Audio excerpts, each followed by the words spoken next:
Hi friends, అందరూ బాగున్నారండి? మరి మేము కూడా బాగున్నాము. ఈరోజైతే నేను కోడిగుడ్డు ఎండు రొయ్యలు వేసి ఉల్లిగడ్డలో పులుసు చేసి చూపిద్దాం అనుకుంటున్నానండి. కూర మాత్రం చాలా టేస్ట్ ఉంటుంది. అసలు అద్భుతంగా అమోఘంగా ఉంటుందండి ఈ కూర అయితే మాత్రం. ఎండు రొయ్యలు ఎండు చేపలు తినే వాళ్ళకి మాత్రం ఫేవరెట్ కర్రీ అనమాట. ఇదిగోండి, ముందుగా అయితే ఆనియన్స్ పచ్చిమిర్చి కట్ చేసి పెట్టుకున్నాను. గుడ్లు అయితే బాయిల్ చేసి పెట్టుకోవాలండి. ఈ ఎండు రొయ్యలు అయితే వేడి నీళ్ళల్లో వేసి కాసేపు నానబెట్టాలి. నానిన తర్వాత బాగా కడగాలి వాటిని నీట్గా. కడిగిన తర్వాత దానిలో ఉప్పు వేసి మళ్ళీ రుద్ది రుద్ది కడుక్కోవాలండి. ఎందుకంటే నీచు వాసన లేకుండా ఉంటుందన్నమాట. ఇప్పుడైతే ఒక బాండీ పెట్టుకొని ఆయిల్ అయితే కొంచెం ఎక్కువే పడుతుంది. ఆయిల్ వేసుకోవాలి. ఆయిల్ వేసుకున్న తర్వాత ఆయిల్ బాగా హీట్ అయిన తర్వాత ఈ ఎండు రొయ్యల్ని ఈ బాండీలో వేసేసుకొని ఎర్రగా వేయించుకోవాలన్నమాట. ఇవి పచ్చిగా ఉన్నాయి అనుకోండి, కూర మంచిగా ఉండదు, టేస్ట్ ఉండదు. అందుకని రొయ్యలు మాత్రం బాగా మంచిగా నీట్గా వేయించుకోవాలి. ఎర్రగా వేయించుకోవాలండి ఇవి మాత్రం. మధ్య మధ్యలో కలుపుకుంటూ వేయించుకోవాలి.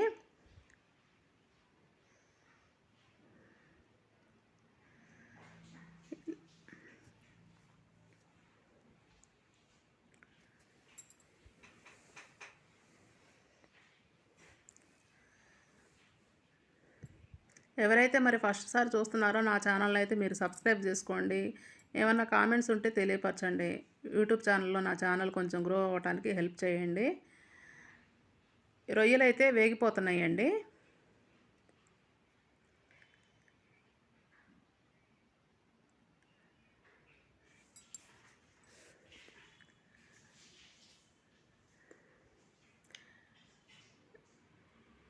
ఈ రొయ్యలన్నీ కూడా వేగిన తర్వాత దీంట్లోనే మనం బాయిల్ చేసి పెట్టుకున్న ఎగ్స్ ఉన్నాయి కదా, ఆ ఎగ్స్ కూడా వేసేసి వేయించుకోవాలి.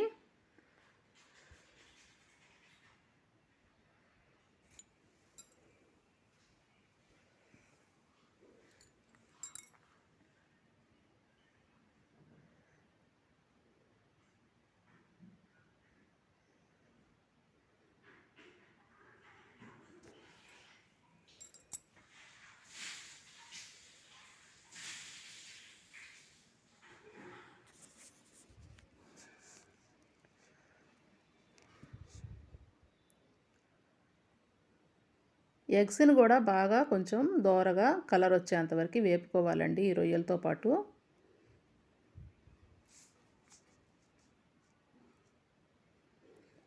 ఇప్పుడు కట్ చేసి పెట్టుకున్న ఆనియన్స్ ఉన్నాయి కదా, ఆనియన్స్ని కూడా వేసేసుకోవాలి.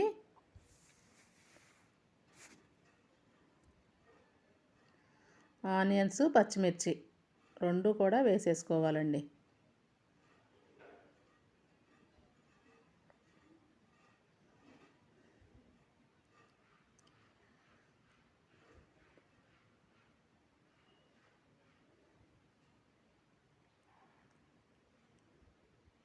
ఒకసారి అన్నీ కలుపుకున్న తర్వాత దీనిలోకి కొద్దిగా పసుపుని ఉప్పుని యాడ్ చేసుకోవాలి.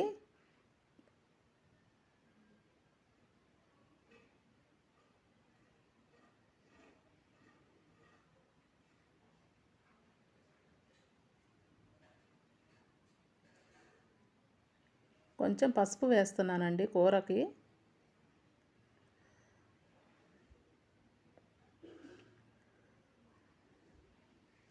మనకి రుచికి తగినట్లుగా ఉప్పును కూడా వేసుకోవాలి.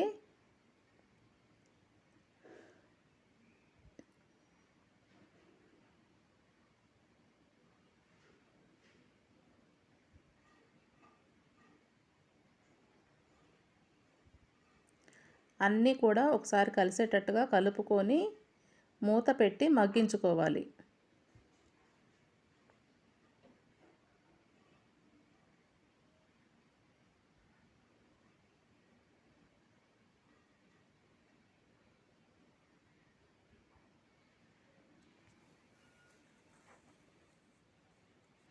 మధ్య మధ్యలో అప్పుడప్పుడు తీసి కలుపుతూ ఉండాలండి, 2-3 సార్లు అలాగా కూరని. లేదంటే ఏంటంటే ఉల్లిపాయలు మాడిపోతాయి అన్నమాట. అందుకని మధ్య మధ్యలో కలుపుకుంటూ ఉండాలి.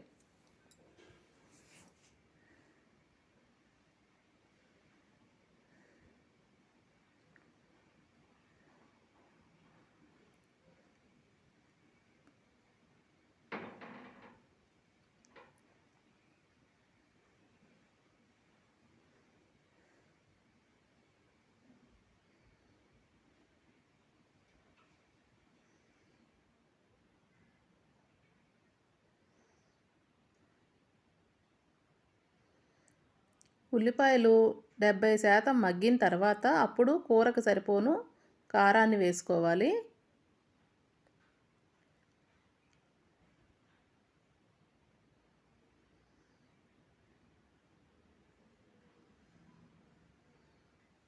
ఒకసారి అంతా కలుపుకున్న తర్వాత దీనిలోకి చింతపండు నానబెట్టుకున్నాను కదండి ముందు, ఆ చింతపండు పులుసుని పోసేసేయాలి.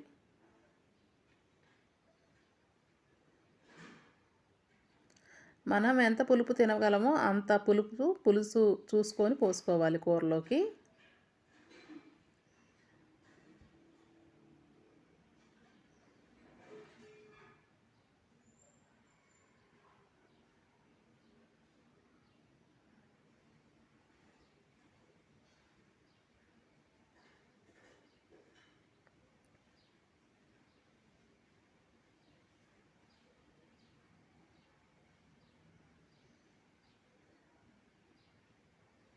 మరీ ఎక్కువ నీళ్లు పోసేసేయకుండా కొంచెం చిక్కగానే పులుసు పోసుకుంటే కూర కమ్మగా ఉంటుంది.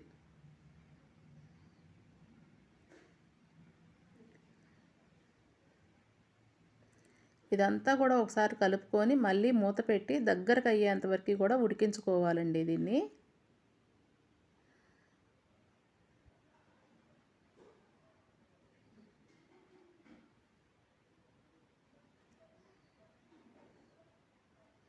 మధ్య మధ్యలో 1-2 సార్లు కలియదిప్పుకుంటూ ఉండాలి.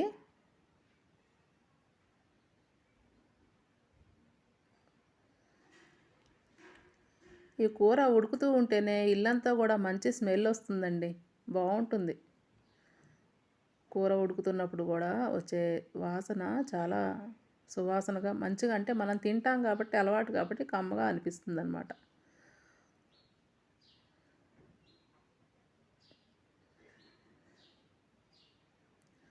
చూసారుగా, మొత్తం కూడా పులుసు అంతా కూడా ఎగిరిపోయి దగ్గరకు అయ్యేంత వరకు కూడా ఉడికించుకోవాలి ఇట్లాగా.